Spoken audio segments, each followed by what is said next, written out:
have to internalize this. You guys have to be a people of pursuit. We will have nothing in front of Allah if not our pursuits. Young people, listen to what I'm saying, please, carefully. Please think about this. What is your life going to mean? If your life is just one video game to the next, if your life is just one episode to the next of a show, what are you pursuing? Who cares if you got trophies on that video game or you got 100% synchronization in Assassin's Creed? Who cares? Who cares?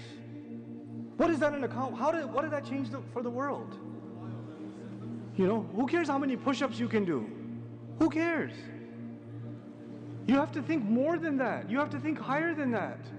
And when you start doing that, I will tell you one thing Allah will give you. Allah will give you happiness. When you really have pursuit, then your life means something. And when your life means something, it makes you happy. When you don't have pursuit, then you never find meaning in your life. And that's why you're never happy. Doesn't matter how much music you listen to, or how much hanging out you do, or how much partying you do, you're just never happy. You're never satisfied. You're always bored. You're always just, you know, not happy with yourself, etc. It is this pursuit that you have to internalize. You young people have to be people of incredible, incredible, incredible pursuit. Allah says, وَأَنَّ سَعْيَهُ سَوْفَ يُرَى. I love this ayah. And I'm ending with this ayah. And that his effort, his pursuit will soon be seen. His effort will soon be what? Seen. Let me tell you something. When you show somebody your resume, I graduated from this school, I've worked here and here and here, I did this and this and this project. What do you put on your resume? The results or the pursuit? You don't put the pursuit, you put the results. The result was you graduated. You don't put, I worked really hard for the final semester and I was like dying to do this exam. And you don't put that on your resume. You just put, I graduated. Yes or no? I did this project, and this project. You don't put on your resume how much effort you made to finish that project, isn't it? And by the way, sometimes you put a lot of effort in and you don't pass. Does that happen? You put an incredible amount of effort into a project and it fails. Or you don't get the grade that you deserved or you wanted. You just didn't see the results. Human beings, we judge each other based on what? Results. I don't care how much effort you made, you didn't get the results. You're fired.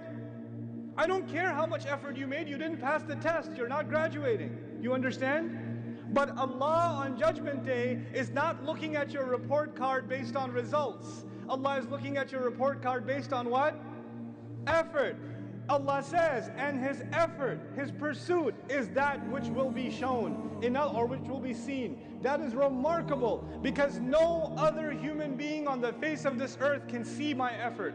I cannot see your effort and you cannot see mine. Only Allah sees effort. All we see is impact. All we see are results. We are people of results. Allah is a judge of effort. Subhanallah. What an incredible master. Nobody will appreciate your efforts except Allah. So never underestimate your efforts because other people underestimate them. People didn't appreciate the kind of work you put in and you figure, well, I guess it wasn't worth it. It was to Allah. It was to Allah. It was worth it to Allah. So that part of my talk was specifically for the sisters. Because they do a lot of effort and they feel like it's not going anywhere. Not the guys, because guys don't do any effort. And they feel like, I did a lot, I tried so hard. You guys just have to stop lying to yourself. You have to telling yourself you're doing enough. You have to stop being lazy. Shaitan is destroying you guys. He's destroying you. You're so lazy. Stop being lazy. Stop rationalizing to yourself. Get up and do work. Do more.